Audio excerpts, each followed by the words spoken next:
이번에는 우리가 can 데이터 프레임 혹은 can 리모트 프레임에 대해서 구체적으로 한번 어떤 필드들이 있고 그 필드들이 어떠한 역할을 하는지에 대해서 한번 살펴보도록 하겠습니다. 우선 데이터 프레임에는 스타트업 필드가 있었고요. 그 다음에 아비트레이션 필드가 있었습니다. 그죠? 그래서 지난 시간까지 아비트레이션 필드에 대해서 우리가 살펴봤었습니다. 그런데 이 아비트레이션 필드 다음에는 컨트롤 필드가 오게 됩니다. 컨트롤 비트는 6비트로 구성되어 있고요. 2비트는 레저브드 비트고 사용하지 않는다라고 보시면 되겠죠. 그리고 4비트는 데이터 랭스 코드라고 DLC라고 정의가 됩니다. 즉 무슨 얘기냐면요. 이 컨트롤 필드 뒤에는요. 데이터 필드가 오게 됩니다. 실제 데이터가 온다는 거죠. 그래서 이 데이터의 크기 값을 미리 선언해 놓는 것을 데이터 랭스 코드다 라고 부르게 됩니다. 예를 들어서 우리 데이터 필드는 0부터 64비트 즉 0부터 8바이트까지의 크기를 갖는 데이터를 전송할 수가 있습니다. 그래서 만약에 8바이트 즉 64비트가 오게 되면 실질적으로 이 데이터 랭스에다가 1111이라는 데이터 랭스 코드를 입력을 해야 됩니다. 그래서 이 데이터 랭스 코드는 뒷단에 오는 데이터의 크기를 미리 선언해 놓는 역할을 한다라고 보시면 되겠습니다. 그리고 데이터 필드는 실질적으로 최대 8바이트 즉 64비트까지의 값이 오는데 여기서 중요한 것이 있습니다. 중요한 건 MSB를 먼저 보낸다는 거예요. 먼저. 즉 MSB라는 건 최상 비트죠. Most Significant Bit에서 만약에 8비트를 제가 하나 예를 들을게요. 0x F5라는 값이 있다고 합시다. 그럼 이진수로 제가 표현해 볼게요. 1, 1, 1, 1, 0, 1, 0, 1. 그래서 얘는 2의 0승자리고요. 그죠? 얘는 2의 7승자리잖아요.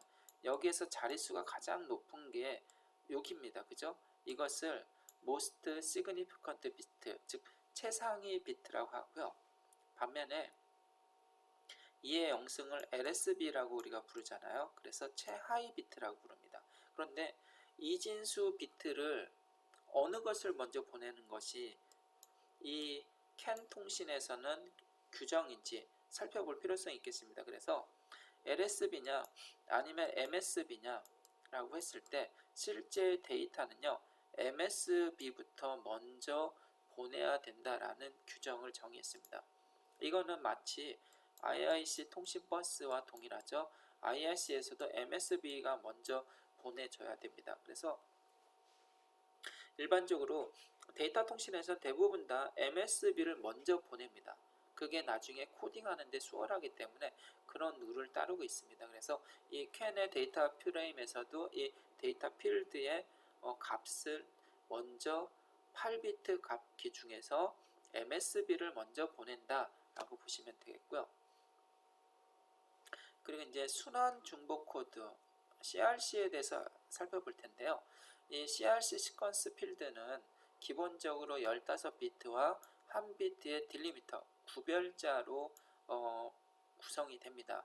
근데 먼저 이 15비트는요. CRC 코드는 최대 127비트까지 표현할 수가 있겠고요. CRC로는 15비트 그리고 해밍 거리는 6이라고 표현할 수가 있습니다. 그래서 해밍 거리라는 것은요, 실제 같은 비트를 갖는 부호 사이의 비트 값이 일치하지 않는 개수를 의미합니다. 예를 들어서 A가 101011이라는 값을 갖고 있고 B는 110010이라고 갔을 때 두 개의 A와 B 사이에 서로 값이 일치 않는 개수, 지금은 3개죠. 그래서 해밍 거리가 3이다 라고 표현합니다. 그래서 이렇게 CRC는 지난 시간에 우리가 수업을 통해서 무엇인지 좀 알아봤지 않습니까? 그래서 CRC에서도 약간 해밍 거리를 좀 참고로 알아두시면 좋을 것 같고요.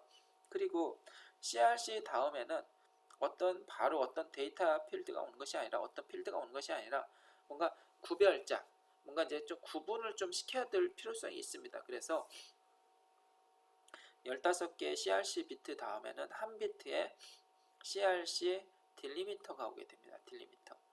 그리고 나서 딜리미터 다음에는 우리가 데이터를 보낸 입장에서는 데이터를 보냈으니까 받는 입장에서 받았다라고 리스폰스를 해줘야 됩니다. 그것을 acknowledgement라고 부릅니다. 우리는. 그래서 약해서 에크다라고 부를 수도 있습니다. 그래서 에크 비트가 한 비트가 오고요. 도미넌트가 와야 됩니다. 도미넌트. 이 도미넌트를 받기 위해서 딜리미터, 즉 CRC 딜리미터는 리세시브 값을 내보냅니다. 그리고 액크놀러지먼트의 또 다른 구별자가 존재합니다. 한 비트가 존재하는데요. 이것도 리세시브 값을 갖습니다. 그래서 액크놀러지는 두 비트인데 한 비트는 실제 액크놀러지먼트고 한 비트는 액크놀리지먼트 딜리미터 구별자, 구분자가 온다라고 보면 되겠습니다. 그 다음에는요. 이 데이터 프레임의 끝을 가리키는 엔드 오브 프레임이 옵니다. 우리 스타트 오브 프레임은 기본적으로 도미넌트가 왔었죠. 그런데 이 엔드 오브 프레임은 7개의 하나, 둘, 셋, 넷, 다, 7개의 리세시브 값이 연속으로 와야 됩니다. 그래서 5개 다음에는 비트 스토핑이 원래 가능한데 비트 스토핑은 CRC 모드까지만 해당되고 그 외에 엔드 오브 프레임에서는 해당되지 않는다라는 규칙이 있었죠. 그래서 리세시브가 7개가 와더라도 비트 스토핑은 적용하지 않게 됩니다. 그렇게 보시면 되고요. 그리고 마지막에는 인터프레임이 오는데 인터프레임도 마찬가지로 리세시브 3비트가 옴으로써 인터프레임, 뭔가 프레임과 프레임에 구별하는 역할을 한다라고 보시면 되겠고요. 여기까지가 데이터 프레임입니다. 실질적인 스타트 오브 프레임 한 비트, 그리고 아비트레이션 비트, 거기에는 RTR이라고 있어서 RTR이 리모트 프레임이면 리세시브면 리모트 프레임, 도미넌트면 데이터 프레임이게 됐죠. 그 다음에 데이터 랭스 코드를 먼저 데이터 크기를 선언하는 컨트롤 필드가 오겠고요. 그 다음에 데이터 프레임이 오겠고 그 데이터에 대한 검증을 하는 순환 중복 코드인 CRC 필드가 오겠고요. CRC 필드 뒤에는 한 비트에 CRC 딜리미터 구별자가 와서 다음에 오는 액크놀러지먼트를 인식할 수 있게 합니다. 그리고 액크놀러지 비트 한 비트 다음에 또 딜리미터 한 비트가 오겠고요. 그 다음에 엔드 오브 프레임, 인터 프레임이 각각 위치한다. 이것을 데이터 프레임이다 라고 보면 되겠습니다. 그래서 이것을 좀 한눈에 보기 좋게 좀 갖고 왔습니다. 그래서 보시면 기준은 2.0의 스탠다드 기준입니다. 데이터 프레임은요, 도미넌트와 리세시브를 좀 자세히 봤으면 좋겠습니다. 스타트 오브 프레임은 도미넌트고요. 그리고 아비트레이션은 도미넌트와 리세시브가 혼용이 되겠죠. id 값이니까요. 그죠? 그리고 RTR 값은 데이터 프레임이 돼야 되기 때문에 반드시 도미넌트가 오겠고요. 그리고 컨트롤 필드도 리세시브와 도미넌트가 혼재가 되고 데이터도 리세시브가 도미넌트가 혼재가 됩니다. CRC도 마찬가지로 리세시브와 데이터가 혼용이 되지만 마지막 CRC 딜리미터 구별자는 리세시브가 돼야 됩니다. 그래야 액크놀러지먼트의 도미넌트 비트를 받게 되는 거죠. 그리고 액크놀러지먼트의 딜리미터도 마찬가지로 리세시브가 와야 되고요. 엔드 오브 프레임은 리세시브가 7개가 와야 됩니다. 그리고 인터 프레임은 3개의 리세시브가 와야지만 이것을 인터 프레임으로 정의합니다. 그래서 이러한 것을 데이터 프레임이다 라고 이해하시기 바랍니다. 그리고 나서 우리가 처음에는 우리가 먼저 원격 프레임이 설명을 해야 되는데 데이터 프레임이 워낙 중요하기 때문에 먼저 선언을 했지만 실질적인 것은 원격 프레임이 먼저 어떤 아이디의 값이 필요합니다 라고 리모트를 해야 리모트에 대한 응답으로 데이터 프레임이 다음에 온다고 설명드렸죠. 그래서 그러면 리모트 프레임이라는 것은 도대체 뭔지 한번 구체로 살펴보고요. 구조는 데이터 필드와 데이터 프레임과 동일합니다. 그런데 구별하는 게 뭐라고 했죠? 아비트레이션의 RTR 비트 가지고 구별한다고 했죠. 그래서 한번 구체적으로 살펴보도록 하겠습니다.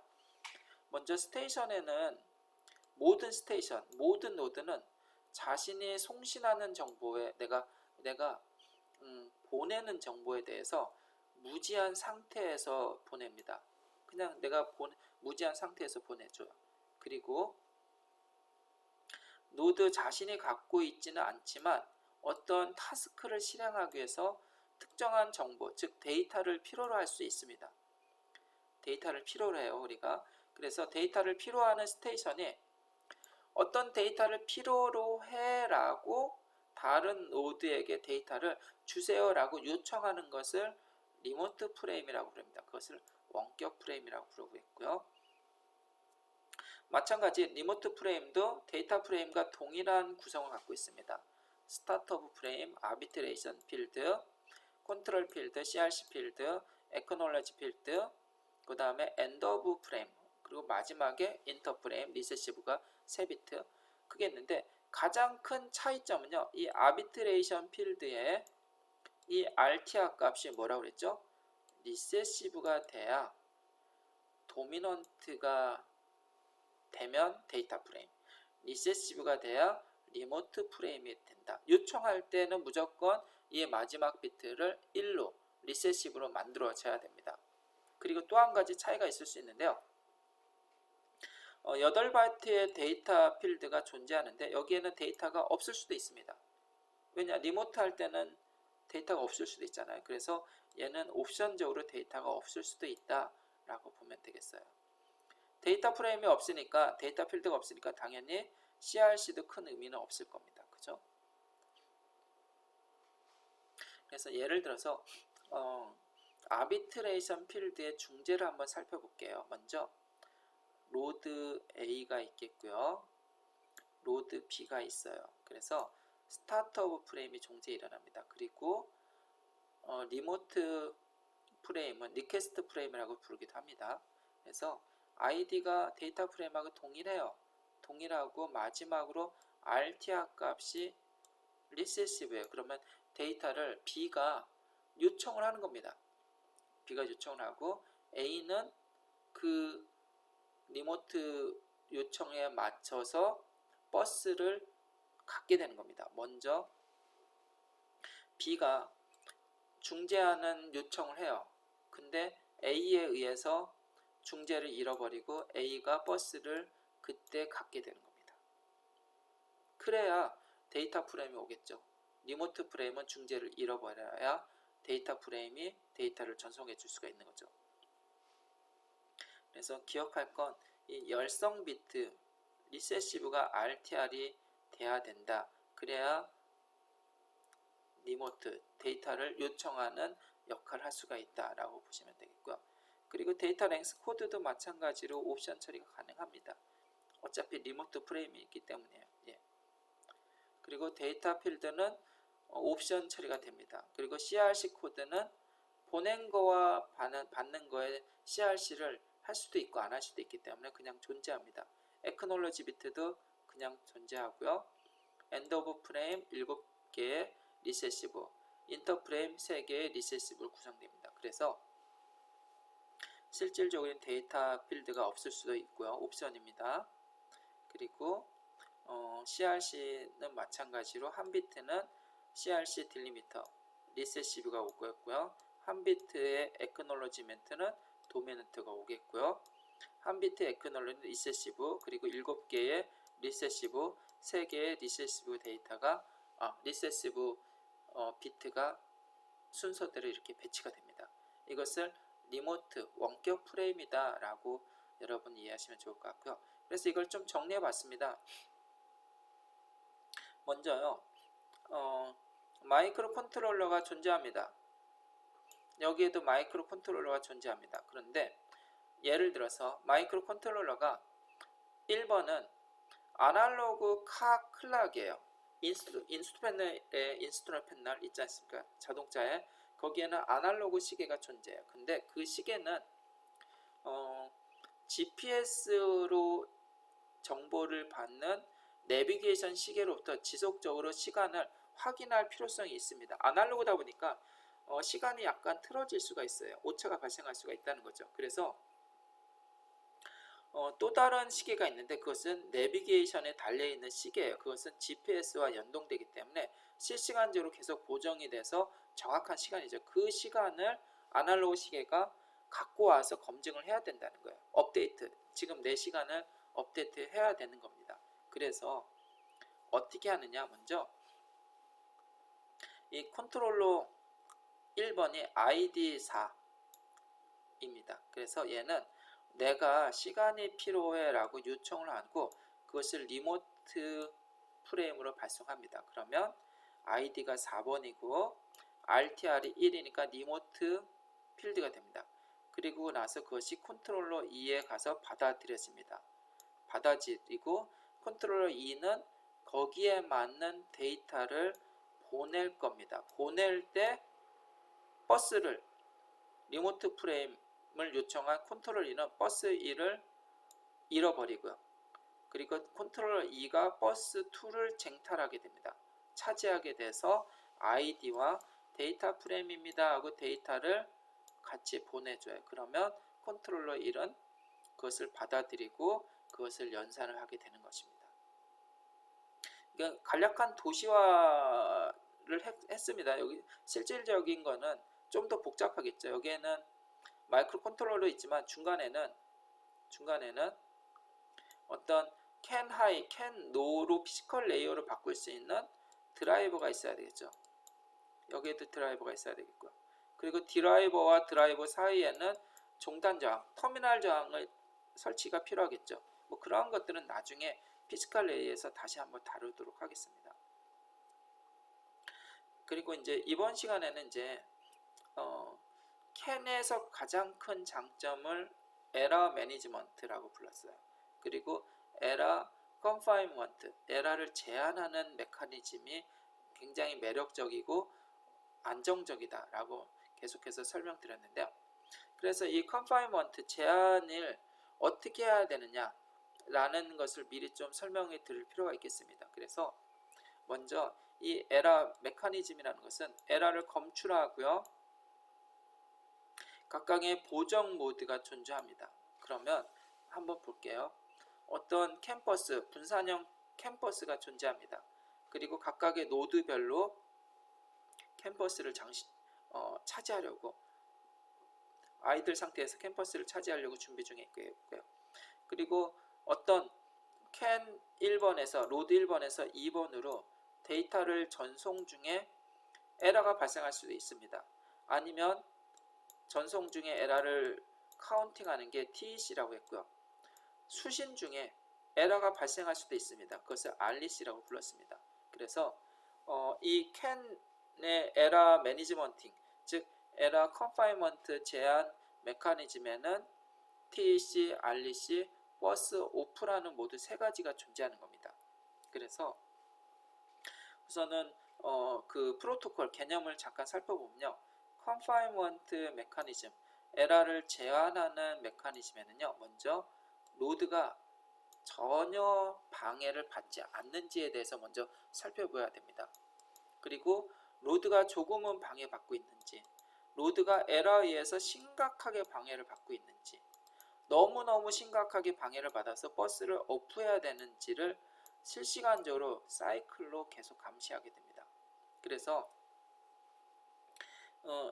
액티브 에러 모드는요, 에러가 127 기준으로 수신된 에러와 전송할 때 생긴 에러를 카운팅해서 127보다 각각 127보다 높으면 패시브 에러 모드로 빠져버립니다.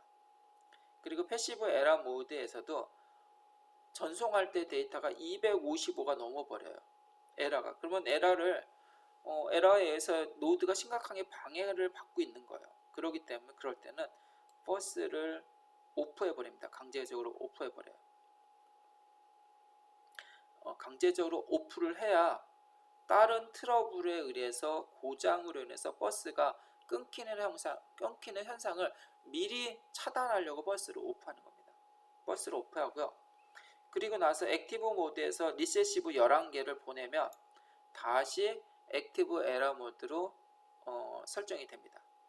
그래서 굉장히 이게 사이클릭 하기 때문에 여러분께서 좀 재밌게 좀 봤으면 좋겠고요. 또 한 가지 재밌는 게 있어요.